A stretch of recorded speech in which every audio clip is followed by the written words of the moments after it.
اور پیاری حدیث ہے، حضرت ابو ہریرہ رضی اللہ تعالیٰ عنہ بیان فرماتے ہیں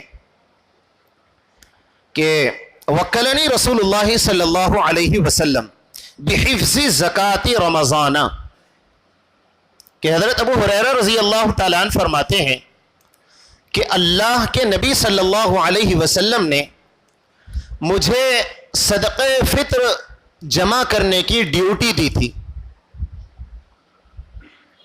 میں لوگوں سے صدقہ فطر کو جمع کرتا۔ اس زمانے میں صدقہ فطر کا جو مال ہوتا تھا وہ صرف پیسے نہیں ہوتے تھے، گیہوں بھی جمع کیا جاتا، غلہ جمع کیا جاتا، کھجور جمع کیے جاتے۔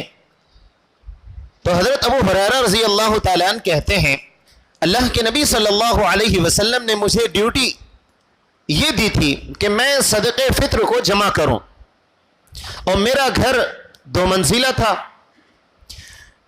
اوپر میں سامان کو اسٹور کرتا، غلے کو اسٹور کرتا، لوگوں سے جمع کیا ہوا مال میں اوپر رکھتا، تاکہ جب کبھی میرے نبی صلی اللہ علیہ وسلم ضرورت پڑی تو غریبوں میں اس مال کو تقسیم کریں۔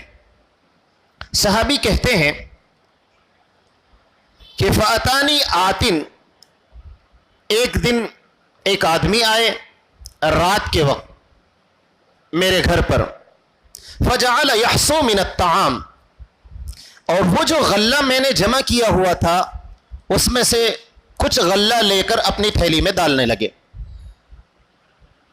حضرت ابو ہریرہ رضی اللہ تعالیٰ عنہ کہتے ہیں فَأَخَذْتُهُ، اب رات کا وقت ہے، بغیر پوچھے کہ گھر میں آ گیا اور سامان بھی چوری کرنے لگا، فَأَخَذْتُهُ، میں نے فوراً پکڑ لیا۔ وَقُلْتُ، حضرت ابو ہریرہ رضی اللہ تعالیٰ عنہ کہتے ہیں میں نے کہا لَأَرْفَعَنَّكَ إِلَى رسول اللہ صلی اللہ علیہ وسلم، میں تجھے چھوڑوں گا نہیں، میں تمہیں رسول اللہ صلی اللہ علیہ وسلم کے پاس لے جاؤں گا، اس لیے کہ تم نے بغیر اجازت کے سامان کو لینا شروع بھی کر دیا، اپنی تھیلی میں ڈالنا بھی شروع کر دیا، میں تمہیں رسول اللہ صلی اللہ علیہ وسلم کے پاس لے جاؤں گا۔ تو اس نے کہا انی محتاجن، اے ابو ہریرہ میں غریب آدمی ہوں، میں پریشان آدمی ہوں، اور آپ نے یہ جو مال جمع کیا ہے غریبوں ہی کے لیے تو جمع کیا ہے، وعلی عیال، اور دوسری بات یہ ہے میں بچے والا انسان ہوں، بہت زیادہ، مجھے اولاد زیادہ ہیں، علی عیال، ایک تو میں غریب ہوں، مجبور ہوں، اور مجھے بچے بھی کثیر ہیں، زیادہ ہیں، ولی حاجت شدیدۃ، اور حالت یہ ہے کہ اور بھی بہت ساری مجبوریاں ہیں۔ اب منت سماجت کرنے لگا، آپ مجھے چھوڑ دیجئے، مجھے نبی کے پاس مت لے جائیے، میں غریب ہوں، میں محتاج ہوں، اور یہ مال رکھا ہی گیا محتاجوں کے لیے۔ تو حضرت ابو ہریرہ رضی اللہ تعالیٰ عنہ کہتے ہیں فَخَلَّيْتُ عَنْهُ، آپ نے کہا، آپ کہتے ہیں کہ مجھے رحم آیا تو میں نے چھوڑ دیا کہ چلو ٹھیک ہے۔ فَأَصْبَحْتُ، جب صبح ہوئی، فقال النبی صلی اللہ علیہ وسلم یا ابا ہریرہ، صبح ہوئی، اللہ کے نبی آئے، نماز کے بعد اللہ کے نبی صلی اللہ علیہ وسلم نے فرمایا ما فعل اسیرک البارحہ، کہ اے ابو ہریرہ رات کا قیدی کہاں ہے؟ حالانکہ انہوں نے ابھی قصہ نبی کو سنایا نہیں، لیکن نبی ہے۔ حضرت ابو ہریرہ رضی اللہ تعالیٰ عنہ سے میرے نبی نے ہی سوال کر لیا، اور جو رات میں تم نے قیدی کو پکڑا تھا کہاں ہیں؟ حضرت ابو ہریرہ رضی اللہ تعالیٰ عنہ کہتے ہیں کہ میں نے سارا قصہ سنایا، یا نبی اللہ یوں یوں واقعہ ہوا۔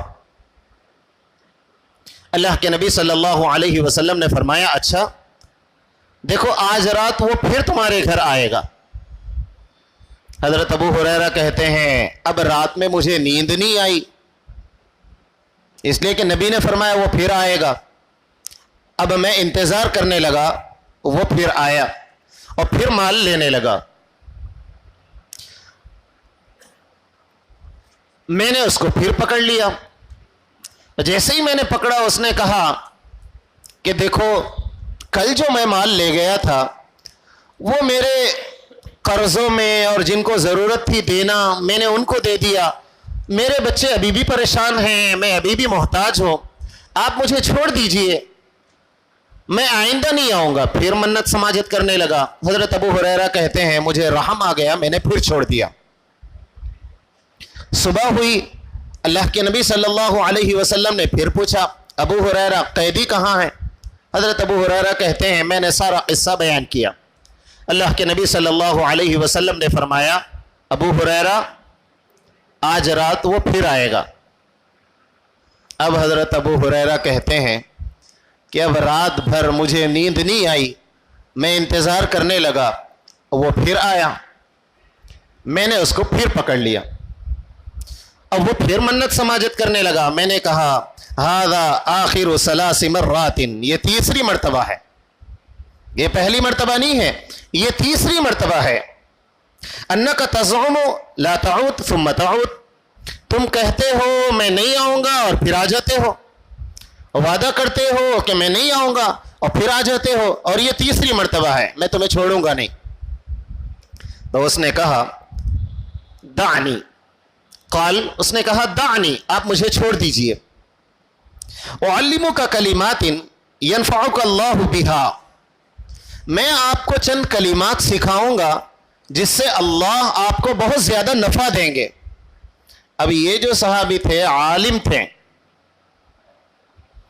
علم کی بات آئی تو انہوں نے کہا چلو ٹھیک ہے, ایک بات تو معلوم ہو جائے گی. ٹھیک ہے. تو وہ جو صاحب تھے انہوں نے کہا کہ قلت ما ہن, حضرت ابو ہریرہ کہتے ہیں اچھا بتاؤ وہ علم کی بات کیا ہے؟ قال اذا اویت اذا فراشک فقرأ آیت الکرسی, کہ جب تم اپنے بستر پر سونے کے لیے آؤ تو آیت الکرسی پڑھ لیا کرو. آیت الکرسی تو سب کو معلوم ہے. حتی تختم الآیہ, یہاں تک کہ مکمل آیت الکرسی پڑھ لو.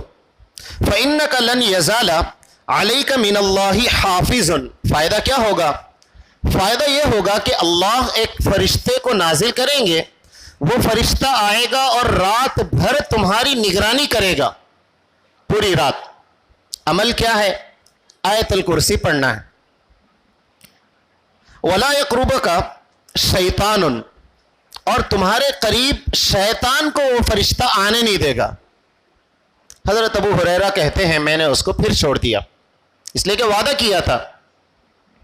صبح ہوئی, حتی تصبح فخلیت سبیلہ, میں نے راستہ چھوڑ دیا اس کو.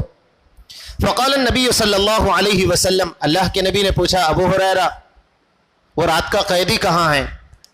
تو میں نے سارا قصہ سنایا.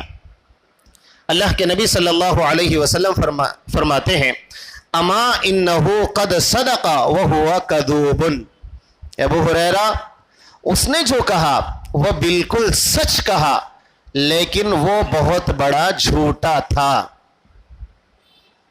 اس نے تو سچ بات بتائی لیکن وہ ہے بہت بڑا جھوٹا.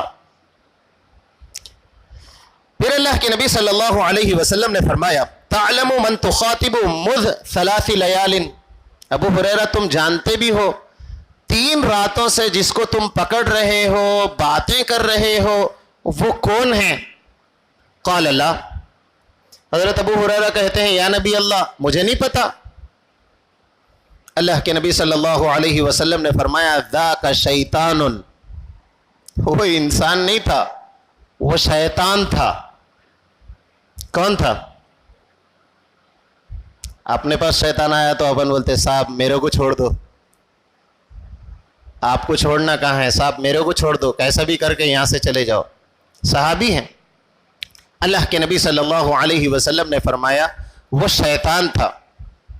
اس حدیث مبارکہ سے ہمیں یہ سمجھ میں آیا کہ آیت الکرسی جو بندہ پڑھ کر سوتا ہے, اللہ کے نبی صلی اللہ علیہ وسلم کی حدیث مبارکہ سے سمجھ میں آتا ہے کہ ایک فرشتے کو اللہ آسمان سے نازل فرماتے ہیں جس کی ڈیوٹی یہ ہے رات بھر وہ شیطان کا حملہ ہونے سے روکے رکھتا ہے, وہ شیطان کو ہمارے قریب آنے نہیں دیتا, اور فرشتہ ہماری حفاظت کرتا ہے. اللہ عمل کی توفیق نصیب